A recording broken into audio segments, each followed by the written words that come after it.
So, good morning again. It is my pleasure today for this month's monthly webinar to introduce Nancy Burns with the Upper Merrimack Valley MRC. She is a over 20-year veteran with the MRC, and she's absolutely fabulous. I might be a little biased, but that's just me. And she's here today to talk to us about developing your MRC's organization. So I'm going to go ahead and turn it over to Nancy. Well, good morning, Bethany, and good morning, everybody on the call. I was honored to be invited, and I feel like I'm speaking with my own people because I grew up in Arlington Heights, and I understand that there is a Village of Arlington Heights MRC. I don't know if the leader, David Robb, is still the leader and is on this call, but I hopefully will get to meet some of you at next month's summit. So if you're going to be in Chicago, I'd love to meet you there. And I'm going with other people from New England. Maybe you can advise y'all want to get together and see a baseball game or go to the Museum of Science and Industry, or maybe there's something great playing in terms of musicals. Last time I was there, I got to see Jersey Boys, and it was just phenomenal. So I'm going to share my screen so we'll be able to see my slides.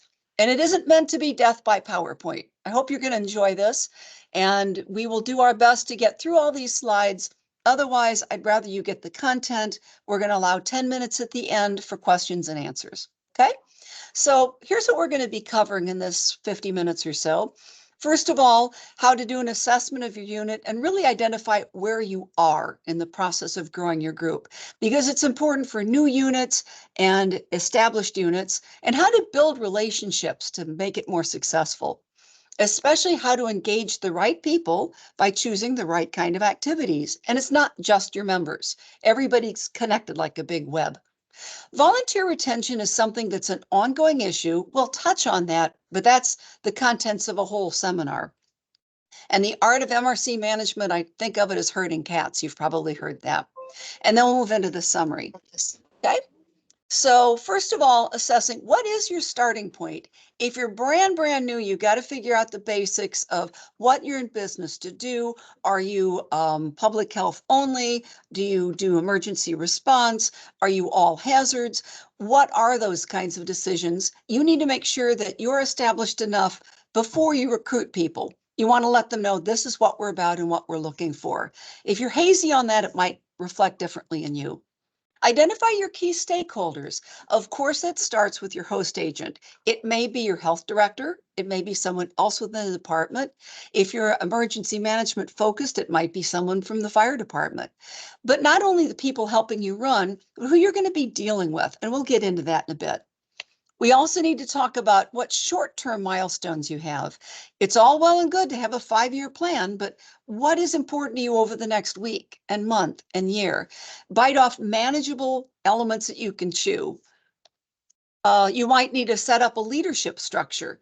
Who's going to be on, do you have a steering committee, for example? Are you going to meet monthly, weekly? How many people is it? You'll get more done probably with small groups. A group that I was a board of with our Westford Community Access Television, we knew we were going to have monthly meetings, and it was a certain day of the month every time.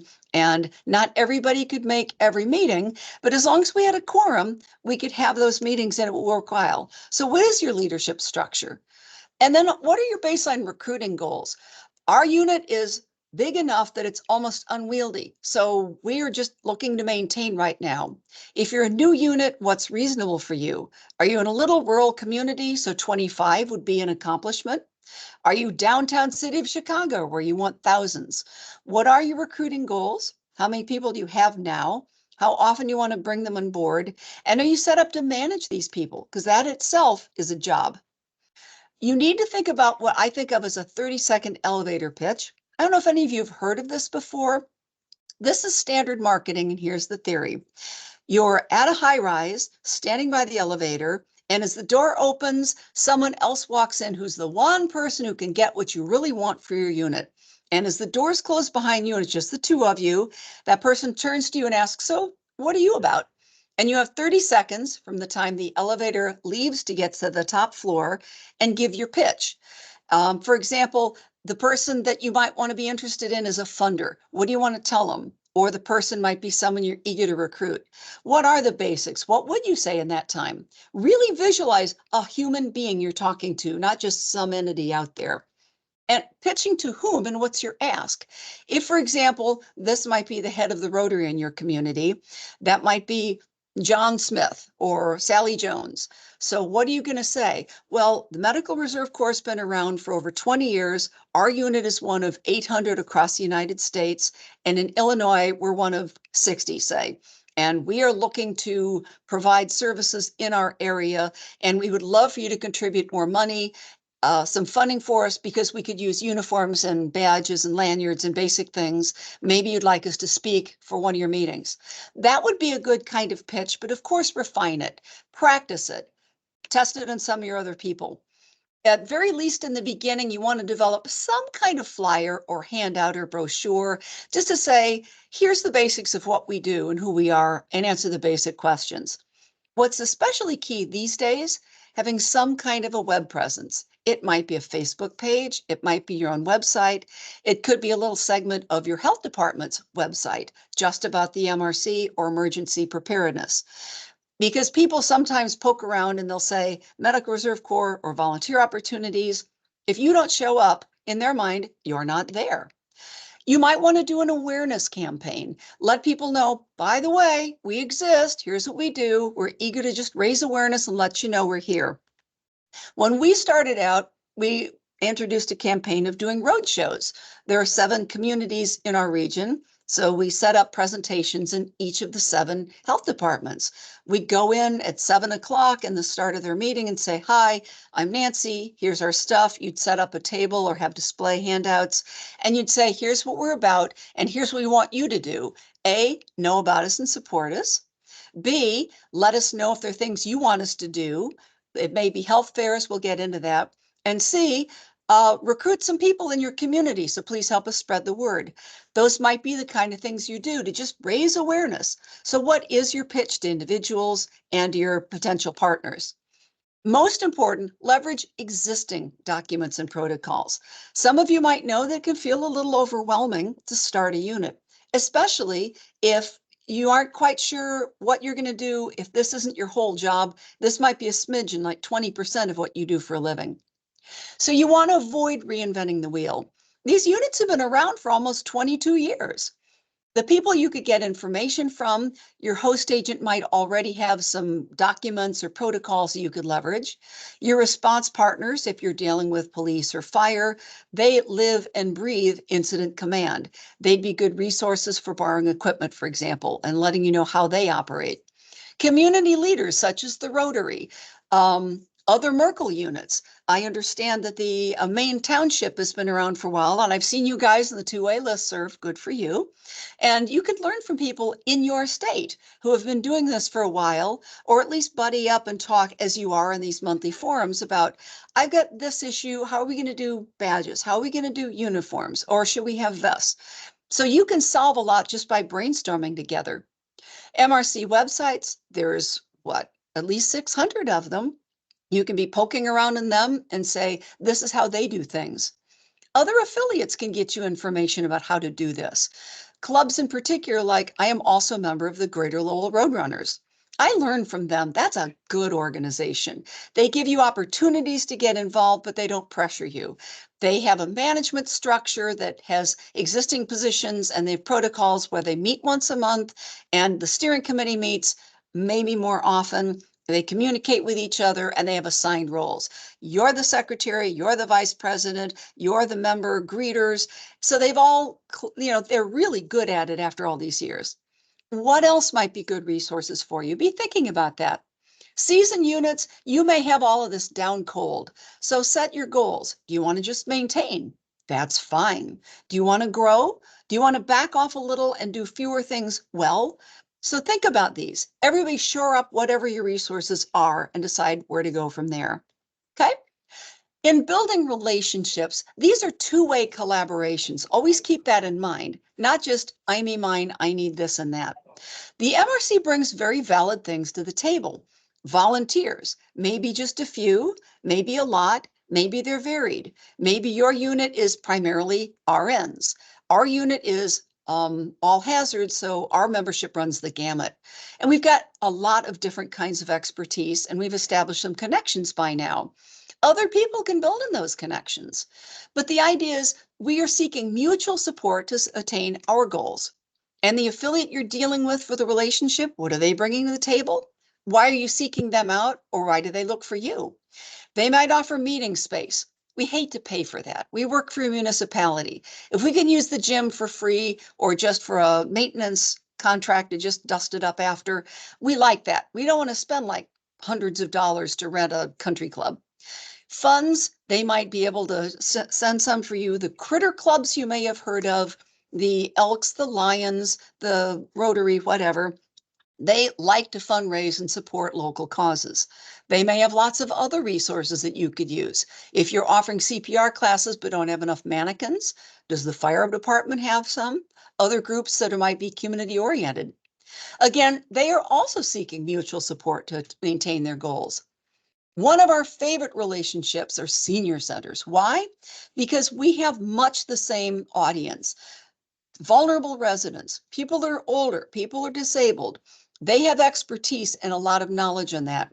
And when we have an emergency shelter, for example, most of the population are seniors, vulnerable people. We need to know how to care for them, and we co-train. They have connections to all sorts of resources. We had one on Friday that kind of ripped me apart. This person was in bad shape. And they said, well, this person is well known to the health department, well known to protective services. Phew, because you wouldn't want this person to be totally on their own. They can be sources of specialized materials, DMEs, durable medical equipment, wheelchairs and canes, and we don't need to buy that stuff. Maybe we can borrow it for a given event or for practicing. We can collaborate with these people on our trainings and drills and our meetings. And of course, they have function rooms, which are good for meetings and for special events. And as before, support from like-minded service. We don't just do the senior center in our own host community. There's a senior center attached to all 7 of our communities. Some are more active and have more resources than others. So here's an example of the collaborative projects we've done with our own councils on aging in our area. The brainstorm that we had last fall, we were applying for an ORA grant. You probably heard the operational readiness grants. I hope you've all applied for the small one, 5,000, or we all go the full boat, 10,000. But I was thinking we want to do something to prevent falls and all these things that we want to do in New England. Gee, we'd like to offer something to keep people from slipping on the ice, but by the time we get the grant approved, it'll be January. By the time we get the money, it's going to be months later. I wonder if we could just do this anyway. The idea was we could get bins of pet-friendly ice melt because seniors love pets and they have slippery driveways that they could fall on. And scrapers that have little things in the end that they could scrape either their driveway or their car windshield. We also provided ornaments because it was seasonal, but we didn't want to tie it to any particular faith. Most important, we had little pockets in which we put a list of tips to avoid slips, like clear your stairs so you don't trip on things, and look for any cables or trip hazards. Have sturdy shoes. There's a list of about 12 tips to avoid slips. On the other side is resources. If you're older, you might want to know that there's a food pantry, that there are people that can come to your home and do inspections, teaming up with the fire department. And 10 people contributed to this. It started with just me calling our health agent and our senior center. And there was a gal, Patty, that's a champion for the senior center and the food pantry, so well connected. And she said, oh yeah, this bank will give us money to do this project. And this home health agency can give us money for this. We had 10 and everybody wanted in. And anytime you raise this idea, they're like, oh yeah, we want to be a part of that. It was gratifying. But the big catalyst was the Council on Aging to help us deliver these things and especially find who qualifies. They don't want to release a big list of these people are vulnerable and helpless. No, they want to say, we would be happy to give you one of these kits for free. Could you use it? And people applied for these and all 100 of them went. And it's gratifying. I still need to get back and send a thank you note to all the 10 contributors. Thank you for your money, your time, your willingness to help, your ability to deliver these to these people. Because we found out they didn't want us knocking the door and going on in. They want us to leave it at the door so that they didn't have to worry about strangers coming in. Good plan. And they were so grateful that we would do something like that just as a community service. It's heart-rending, the kind of emails that we got saying how much they appreciated. I'm just a bleeding heart liberal, so excuse me about that. But councils on aging might also have a large function room with a kitchen. You want to have a member appreciation event? It's great if you already have that space and they'll let you use the kitchen or at least have their people provide the services in there. Warming centers, they may not be able to keep open 24/7 with showers, but that people could come in and get a break. And you notice that the council on aging person in the center there, she had a beautiful dog that just put everybody at ease. If you know people that have support animals, and a senior center might know about that, that's wonderful. Um, this access to seniors for preparedness information, they know that these people might be interested in lunch and learn sessions. So we gave talks on preparedness and how to get ready. Please don't everybody assume you can call 911. Have some things like a 72-hour kit ready. So those are collaborative projects just with the senior center. Be happy to give you more detail at any point. Another kind of affiliate might be hospitals and everybody that they deal with, because they tend to be very well connected. They might have medical, technical, and logistics expertise. How do you get patients moved from point A to point B? How do you develop the skills to take care of them? Do they have sophisticated databases that they could help you work through? They might be a source of instructors and materials you could use for your training. We had a training day and I said, anybody at your place good at talking about diabetes? Oh yeah, Dr. So-and-so is a real proponent of diabetes education. Your own members, by the way, can also do that as well. And I said, do you also have things like insulin pumps that you could show us? Yeah, we got that too. Any MRC is not going to operate in a vacuum. You need these resources. They've also helped in specialized multi-agency drills. We'll get into that later. Again, function rooms, Clark Auditorium at our local hospital. They have monthly training sessions, and we love to team up with them for that. As always, support for like-minded service. So here's the way we've worked with hospitals. Who doesn't love nurses and the CNAs and everybody who's caregiving? They're role models. They're subject matter experts. You want to team up with them. And the kind of logistics and resources they have, we couldn't come up with. The center shows one of those funky buses that we'd never seen before. A ramp so you could push a wheelchair or a stretcher up there if you had to mass evacuate a lot of people. We did have a mass evacuation years ago from a flood of a senior center in Lawrence that had to get the people to Lowell General, and we provided backfill. Volunteers who could help because they were inundated and needed the surge capacity. Again, there's that relationship thing. Collaborative skills, we were invited to provide training on sheltering to a local technical school. So you can see the students are learning how to do blood pressures, how to take care of people, how to do supervision. We didn't get into the bedpans and bed baths and stuff. Their people do that. But what are some basics they would want to know about sheltering? And then the hands-on practice and skill session. Train the trainer. Tewksbury Police Department said, so you guys are instructors for Stop the Bleed? Can you train us to be instructors so we can go forth into our community? What a great relationship that was. And they were really nice and very appreciative. Third example is just in general with hospitals, with emergency management, fire departments, police. They have drills nationwide or unit wide, and they know about these scheduled things. They have to do them on a regular basis, at least once a year. We can practice our skills with them for mass casualty incidents, or maybe we can be victims, or we could help put on moulage. There's any number of skills we could do. Registration, be there for extra blankets or warming, or a floater. Hazmat, we don't have the skills and training for that. You need the level A or B or C suits, which take maybe 20 minutes and special skills, donning and doffing. We need to know about that. And we might need to do firefighter rehab at some point. The bottom thing section, right when we started, we teamed up with a CERT organization that was forming. Many of us cross-trained with them. Community Emergency Response Teams is what that stands for. And the cross-training, they do light search and rescue and basic first aid. All of our people would want to know that. So I hope this is useful so far. Now, the next thing about engagement through actual activities, yes, I think I'm right on schedule. Who do you want to engage in our activities? Obviously, our volunteers. they find it gratifying to serve people that really are in need. They look for opportunities. They want to know how to do that. And you may offer a lot of things, we frequently do, and they'll say, well, this one's of interest to me, or I'm always teaching a class that night and can't do this one. Give them a lot of varied opportunities at varied skill levels. Your response partners, you want to engage them to meet local needs, because our volunteers might be assigned to, say, help at a road race. Well, the response partner needs people to help at a road race, and we'll get into that too. And then the media, of course, you want to engage them. Reporters, print news, they never have enough people. But if you can take photos and a little blurb and submit that, maybe tell them in advance, by the way, we've got event such and such coming up. You're welcome to be there and cover it. Or we can take pictures and send you a news brief afterwards, or we could publicize it ahead of time. Start having relationships with different media venues. They're harder to get now, but TV, radio. I had a friend that, we did radio work with in the past.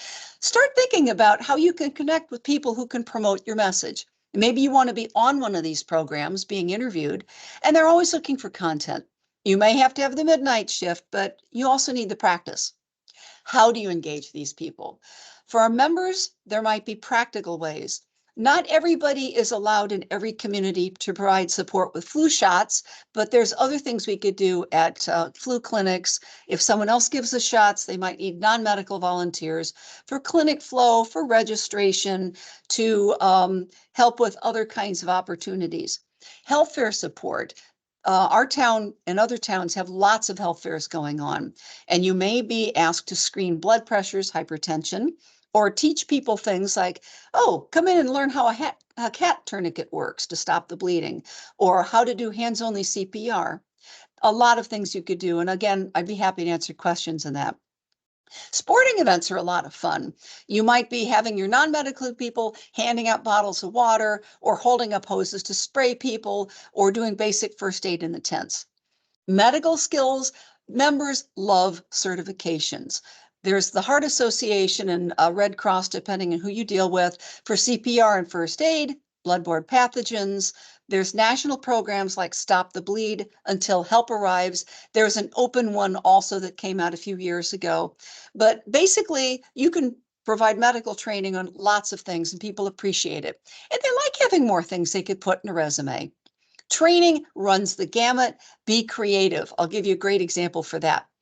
But basically, you want to be encouraging your members, having appreciation events.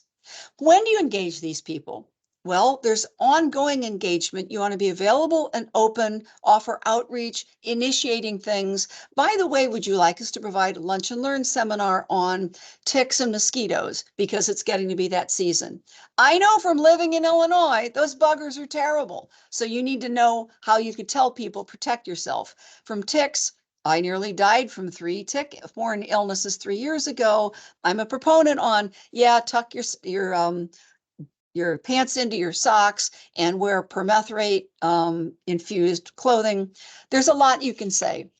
Ad hoc things, jump on new opportunities. We had one come up last week when Lowell General Hospital said, we don't have enough staff or volunteers to do something specific that we really think is important. Our med-surg unit needs to be more dementia friendly. We would love to train volunteers on how to do that. I sent a message to a lot of our volunteers, again, getting kind of choked up because dementia's run in our family, lost 3 family members to Alzheimer's, and said, anybody who would like to know about this disease, they are looking for people to take the training and get skills and help in this med-surg unit. And I just sent it out to all of our people. Lowell General was thinking, well, maybe they'll get 5. And we got a blitz of at least like a dozen, and they were just blown away by that. You can do that too. You can be open and say, our people might like that. You put it out there in the transom and you see who replies. And people really cared. People want to know, how do you help folks with dementia? So be ready to jump on opportunities like that. But again, if you can't do it, be upfront and say, that's beyond our pay grade, or we don't do that. We've been asked to do things that are really not in line with what we do. This gets back to the beginning of knowing what you're about and keeping that consistent, making sure your members know that as well. Engage in scheduled events. Maybe you want to have monthly meetings. We don't because we have so many activities going on. I don't want to inundate people. Maybe you want to go to quarterly planning sessions. We have something called an LEPC, Local Emergency Planning Committee or Council. So we go with these groups that are multi-agency. And I'm going to be speaking at the next one because I said, would you like a presentation in the MRC? And they said, that would be great. So offer things like that, but have your basic slides ready. That's another thing about get your basic materials together so you can jump on these opportunities. The big issue here, and Bethany and several other people know this, setting boundaries. We only have so many hours, and some things will sound great, and then you sit back and say, oh, that means I got to work an 80-hour week next week. That means I have to give up my next 3 Saturdays. Think about what you are planned to commit to because you don't want to wear yourself out. You could burn yourself out in this job. There's no limit to what you can do. These are some cool activities that we did that I'm really happy to share. One of them is providing triage at sporting events. This one happened to be a local marathon in our community. I ran it last year. I'm going to run it again, the half marathon, and having your people lined up ready to help. We had a nurse practitioner and an EMT and a regular RN at this place where the van picked up this injured runner, dropped her off at the nearest tent, which was us, and we provided basic medical care, taping, splinting, putting on a bandage or ice packs. So this is a great way for members who don't get to do this all the time to work with other people and get more comfortable with it. Hands-on care in that kind of emergency. Obviously, if it was a 911, they'd call the ambulance, straight to the hospital. But stuff like this that is less urgent, you can just take them in, do an assessment, give them the foil blanket, help them not get hypo or hyperthermia, treat with those. Other things are health fairs. I thought you might enjoy this one because we had a farm team for the Red Sox in our community, and the Canaligator was the mascot. And the Canaligator was raising awareness at this health fair. And the person inside said, I really should check my pulse and my blood pressure. So the Canaligator had a picture taken in all serious, getting a hypertension screening. I mean, what a great photo op. By the way, this is the sort of thing the media likes. Seeing somebody standing at a podium, boring. Seeing somebody taking a blood pressure of a canaligator, that's visually interesting, isn't it? And this one happened to be full color. The one on the bottom, again, you want to hook up with organizations that do this. There might be an emergency management meeting series going on, or police, fire. You want to hook up with those kinds of groups to get your radar out. They do lots of drills that we could never do. Your people could volunteer to be victims, do moulage, monitor throughput, registration of staff, registration of volunteers, observers, firefighter rehab, logistics, communications. There's no limit to the sort of opportunity you can present. And if you bring something to the table, they're more likely to call you. They're more likely to say, that MRC is a good thing. Let's think of them for future opportunities. I hope you're with me so far. So what are the steps when you want to engage people? The first thing, as I've mentioned, is see the activities as well as the relationships as a two-way street in which everybody wins. The Lowell General opportunity, everybody wins. Our members want to learn about dementia. Lowell General is way overworked. They want some support. The people with dementia, the people working in the med-surg units, everybody wins. That's the kind of thing that's gratifying. You want to verify what's allowed in your area for your MRC. Not everybody is allowed to give shots, but you can provide other services, administrative. And we tend to forget about behavioral support. People get nervous in disasters. People are already dealing with stuff, and that burning down of the house, that could put them over the edge. You want somebody who's trained in psych first aid. That's a great course to offer all of your people. Health fairs, there might be extra hands-on skills and staffing. Pet therapy might be a good thing if you know someone who can provide that. But as we mentioned, health fairs can be handling all sorts of things. Your members get help with overall service at the fair itself. We had some teenage students called HOSA, used to be Health Occupation Students of America. Now they've changed the acronym, but it's basically teenagers that might want to think about being doctors or lawyers or medical or whatever. They might want, we said these are really smart kids, but they're also kids. They were very happy to just do face painting. It kind of reminds you, well, yeah, this may be the next brain surgeon, but they've also got a life. And if they can be face painting with somebody else, getting community service credit for it, that's great. Sporting events, medical people, EMTs, first responders, advanced people might provide first aid or logistics or ham radio. A lot of our guys do ham radio at like marathons. They're also thought of as planned MCIs, mass casualties. And if something bad did happen, you'd be that much better prepared. Members love certifications. If you can provide continuing education for your training, that's a major draw. That's a reason why people might be going to your event rather than crashing out in front of the tube some evening. They might want credits for their own specialties. Nurses like CEUs, EMTs like me like OEMS hours. The behavioral health, the social workers, they have their own specialties. There's different ways of getting it. There's non-medical and behavioral special certifications. Some people have unique qualifications, like I have had basic training on how to deal with dementia patients. So that's the kind of things. And the members themselves can be training resources. We have one that was retiring as a diabetes educator, nurse practitioner. She gave a wonderful seminar, and nurses deal typically one-on-one with patients, and they're very kind, and it's two-way. People, it's one of the most trusted professions, if not the most trusted profession. You do have to think about, are there liability concerns and how do you work around those? Are there leadership requirements to teach some of these? Now, this is the one that I found downright fun, and I'm just giving this as an example, but I want to get your brains going about how could you come up with creative activities that you just can't find anywhere else. That's a hallmark for our own unit. We pride ourselves on that. I was driving through Tewksbury one day, and I saw this facility, and it said Strongwater Farm, Therapeutic Equestrian Center. What the heck do they do? I looked it up, and they do a lot of wonderful things for the same kinds of vulnerable populations that we have. And I called and I spoke with the director. You can see her in the picture on the right. And there's a lot of learning opportunities mutually that we could get together. We agreed to provide a field trip where our volunteers could go there and get their training. It's not sitting in a classroom learning about blah, blah disease. This is how can people benefit from equine therapy? Who are the clients that we share in common? Well, people with PTSD, veterans returning from Afghanistan. We might look out and see a pile of rocks. They might look out and say, there might be some IEDs, improvised explosive devices. We might just slam the door behind us without thinking.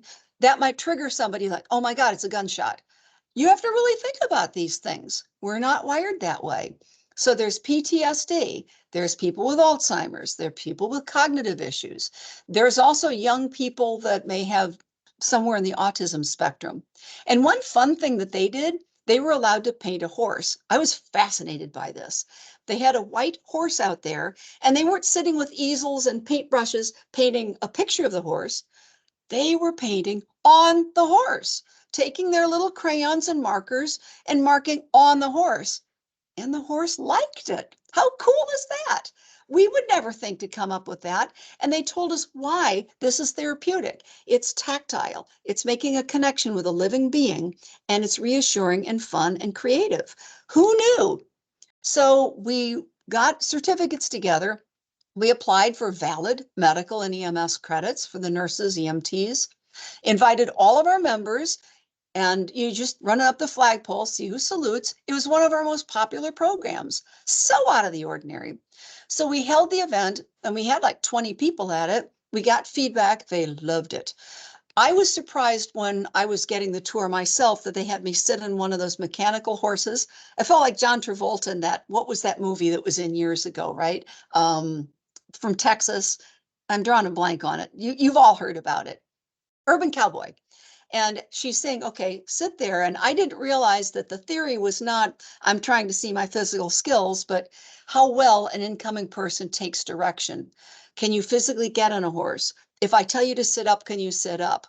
Can you turn your head? And it was a test of your skills, not just riding the horse. It's a processing, and you don't feel like you're being evaluated. boy, did we learn a lot, and who would expect it? So you can see our people at the paddock learning about how the horse operates and being in the stalls, petting the animals, seeing how they react and why this is therapeutic. And everybody got certificates. You could do this too. Create your own format, or I'll send it to you if you want. Put your title there, make sure you've got your pre-approved credits and whatever credit numbers and signatures you need, all that stuff. If it has to be confirmed by the Board of Nursing 244 CMR, blah, blah, or the OEMS number, make sure you have that. All right. Volunteer retention is something that we think about throughout the course of our unit when we're starting out. You have to think not only what do we get from it, oh, isn't this cool? We have X number of members. Why would somebody else want to join? Why is it worth their time, and why would they join your organization instead of somebody else's? Or if they're members of 3 or 4 organizations, which is typical, especially for retirees, and they're very busy even still, why would they spend time with yours? You want to acknowledge their efforts big time. You see the picture in the top was a bunch of our people that helped at a health fair. We had a group thank you picture afterwards. You can post that on the website. You need to make sure it's okay with everybody. But, I'd like to put this on our website or in our newsletter. Are you okay with that? And then when they open the newsletter, they zoom right into their own photo and say, hey, look, honey, my picture's on here. So, or doing something active. The post pictures are only so valid. But you could take pictures and put them on a web page or your Facebook post, again, getting permission. In media articles. By the way, local newspaper, see all these people with certificates that say that they helped at the disaster. Newsletters are good places. When you give a presentation, you can give a shout out to these people. Thank you letters. I used to write thank you letters to all our people for everything, and it wears you out. So there's probably ways of leveraging that. Thanking them in a newsletter, sending an email, that kind of thing. Emailing individual photos. By the way, and I just did this yesterday, Trudy, here's that picture of you from years ago doing CPR in the class. And thank you for signing up for the dementia program. I just did that yesterday. You could thank people individually. You can offer appreciation events. One thing that I learned from my background in high tech from a sales guy was every occasion to call on a customer is goodness. Twist that to the MRC. Every occasion to thank a volunteer is goodness. Any positive connection with your volunteer is goodness. Keep that in mind because our organizations live and die based on our volunteers. That's what we're about. MRC members are awesome. You want to make them feel valuable. You want to make them feel like we couldn't do it without you. Because you know something? We can't. We need them. Now, the art of MRC management, we also call it herding cats. How do you manage a group of 50 or 100 or 1,000 individual MRC members? It can feel like herding cats, and interacting with other groups. The best you can do is try to provide the best connections, the best goodwill, the best training, and team things up. And personally, after a while, I realized I was getting kind of tired of trying to do everything myself. In the beginning, you may have to. Starting up any big organization takes time, energy, learning, trying and failing things. But after a while, you learn the art of delegating. And I know that Bethany's kind of, yep, right? Because if you try to do everything yourself in roller skates, you'll burn out, you'll be tired, you'll get cranky. So I routinely assign a team member, and I don't mandate it. I say, would you mind being the team leader? Or I put it out to these 13 people that are going to do a special clinic for us a week from Saturday. Would one of you please like to step up and just be our team leader? Emphasize, it doesn't mean any extra work. We just need a point person that people can check in and out with. And if any questions arise, you're kind of the funnel. And even still, some people are like, oh no, I don't want to do leadership anything. I just want to be in the background. I just want to give shots. But somebody else might say, I'm happy to do it. You want people willing to step up to the role. You want to cultivate leaders in your group, team leaders for events. And the last couple of events, it was a blessing that when I was at the summit and they found out that I did get accepted into a workshop the day before, I couldn't be there at the health clinic. I had to have a team leader. And one gal that's good at it, I said, Judy, would you mind taking all of our stuff? I'll drop it off to you the day before. And then you just set it up. You give them the instructions. They succeed as leaders and they feel better about themselves. I don't have to be managing everything. So try to delegate as much as possible. Make sure that people are clear on what they're doing. More tips. Again, be very clear in your MRC's priority. You can't be all things to all people. Maybe you're all hazards and you're big enough and you know who's good at what. Are you public health only? Are you in the process of deciding? You don't want to recruit and promote what you're doing until you're ready. Or maybe you just want to take a piece of it. We can't do all hazards, but at least we know that we can help with flu clinics. And if we can't give shots, we can be supportive of the overall event. And we do have EMTs and first responders that can help at road races. So figure out what you're good at or what you can become good at. That's really key. Identifying and cultivating your stakeholders. You don't have to do it alone. There are people that have more equipment, resources, training. You can learn from them, supplement what you're doing with them. Your stakeholders are your own members, first and foremost, the people who give you money, who can fund whether you need badges or things that we're not allowed to provide, or God forbid, we're not allowed to spend on money on food. Well, every time you have a party, you serve food. Every time you have people staying over for an event, I know some people that just shell out the money and they bake goods so people at least have muffins when they show up. You know, if you can get a funder to say, would you be willing to provide the pizzas? And sometimes you do. Your affiliates can do all sorts of things. Your response partners, they have a vested interest in you doing well. And you can promote and build on your successes. Hey, media. Hey, response partners. Did you see what we did for this training and everybody loved it? Did you see how we helped people in this triage tent and they really appreciated it? And we freed them up so they could do other things. Most important, find a structure that works for your unit. I broil at the very idea of monthly meetings because we're all so busy. Instead, you might want to have a lot of trainings or regularly feature CPR or informal potlucks or gatherings. You might want to have a steering committee of your director, your coordinator, somebody from your host agent, someone else from public health or the councils and aging, or volunteers from the community.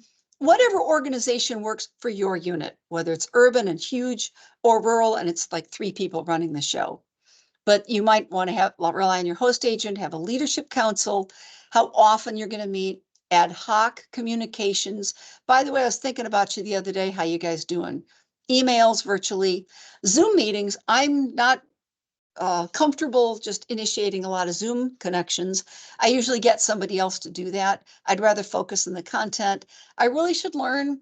All of us unit leaders have places that we can grow. So maybe I'll put that on my list of stuff to do. But there's plenty of other stuff to do. So again, set your priorities, decide what you can do, and know when to say no. You can't do everything. All right, I hope that makes sense and ties to the other thing we've talked about. I'd like to thank you all for the invitation to speak today. I'd love to see you guys at the summit. Please introduce yourself. If you have suggestions for what our people from New England can do when we're out there, if there's good events happening those 3 days, especially the Saturday that we arrive, that would be great. But I hope to see you at the summit. I'll be using my cell number when I'm there, not the office number. And that's what I had to say. I can make the slides available, or Bethany can make the slides available. And I'm going to see if this is how I stop sharing. Did I get that right? Yep. Okay. And I recognize some people already. Hi. So I guess this is the Q&A, and I don't know if Bethany would like to administer that, if you have questions, or if you wanted to announce some things that they need to be reminded of. Well, first, thank you so much again, Nancy. And we'll go ahead and open it up for questions. Thanks. It looks like I've stopped. Am I frozen? You're frozen, but that's okay. We can still hear you. At least I don't have a goofy expression, but you guys are frozen to me, but I'm eager to get on with it.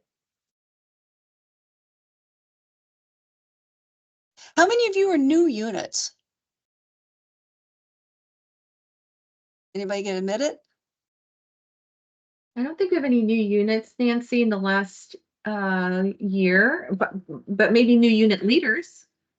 Oh, that's big. That's big. And it can be scary when you start out. So I hope you're leaning on existing people and resources. So actually, Nancy, that's a really good question. So everybody should have the option of the raise hand up at the top. So if you are a new leader within the last calendar year, so since April of last year, go ahead and click the raise hand icon.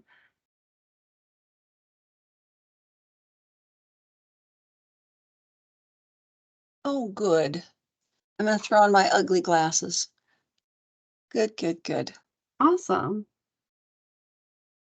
Wonderful. Well, welcome new unit leaders. Welcome, Under the everyone. right circumstances, this is the best job in the world because you can help people. All right. So if nobody has any questions for Nancy, her email will be in the PowerPoint that I send out. I'm just going to make some quick announcements. So first, just as a reminder, we do have the meeting right before the summit on May 21st. There have been several emails that have gone out about that, including an RSVP to dinner at Sweetwater afterwards. That is on your own. We're trying to get a total, like a tally of how many potential people so we can make a reservation. Currently, we're at about 15. It's not a requirement. It's just an opportunity for everybody to get together and kind of say hello, considering this will be the first time everyone's had the opportunity to get together and had an actual in-person Merkle meeting since 2019. So a lot of new faces since then. That said, another thing that's also gone out is a survey discussing the brand awareness kind of commercial, asking if you're going to be in attendance at the meeting, if you would be willing in talking with the media company there on site. I want to encourage you guys, if you haven't looked at it because you went, no, I don't want to be on camera, please go ahead and look at it because it doesn't just ask you that. You have the option to say no in the survey. That's fine. It's also going to ask you if you have a volunteer that you feel would, like to contribute, or a community partner that you feel may like to contribute. So under no circumstances is you need to fill out the survey if you want to contribute. That said, if that's something you feel you want to do, please, we are looking to see if you would like to be a part of that campaign. We would greatly appreciate it. As you go through, there's actually some time slots to sit with the media company while we're there on site. Last but not least, a plug for next month's training webinar. Next month's training webinar will actually be on time management. Our speaker will be Helen Segura. She's actually known as the inefficiency assassin. She does these speaking engagements professionally. So she'll be talking to us about time management. So we thought that would be greatly beneficial as Nancy had pointed out, as well as a lot of our MRC coordinators already know, we have a lot of things to do and a very short time to do it. So that said, let me double check the chat. Oh, yes. Thank you, Jeanette. For those that may be worried about talking with the media company while we're there in May, because you don't know the questions, we will have the questions prepared ahead of time, so you won't be caught off guard. You'll know what you will be asked.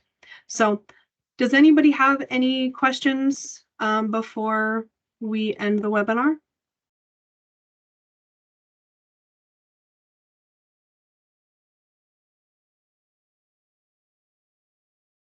Okay, we will go ahead then and we will see you guys next month. Again, as always, please, if you have any questions whatsoever, feel free to reach out.